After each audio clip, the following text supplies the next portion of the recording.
इसने अपनी ही सगी बेटी को अपने हाथों से कत्ल किया है, जान मारा है। दरअसल ये मामला महाराष्ट्र के नांदेड़ का है, जहां पर इस शख्स के जहन में ये सवार होता है कि हमें चुनाव लड़ना है।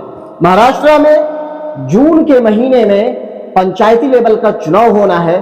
उस चुनाव में सरपंच बनने के लिए और सरपंच का चुनाव लड़ने के लिए इस बेटी का इसने मर्डर किया, जो कि ये बेटी, ये तस्वीर में आप देख रहे हैं, ये बेटी का बाप है जो कातिल बाप है।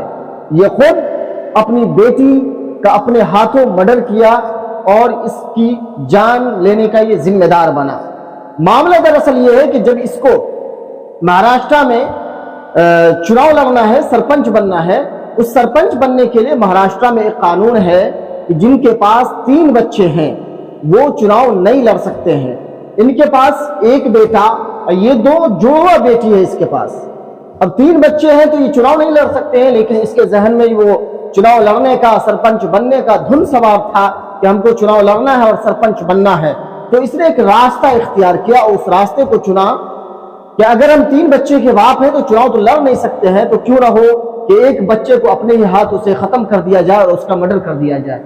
ये बाप अपनी बेटी को घुमाने के बहाने से ले जाता है और शहर के बाहर जाकर के इसका मर्डर कर देता है, और इसका कातिल कोई और नहीं बल्कि इसका बाप है, जो खुद चुनाव लड़ने के लिए, सरपंच बनने के लिए अपनी ही बेटी का कातिल बन जाता है और अपने ही हाथों से अपनी सगी बेटी को मर्डर कर देता है।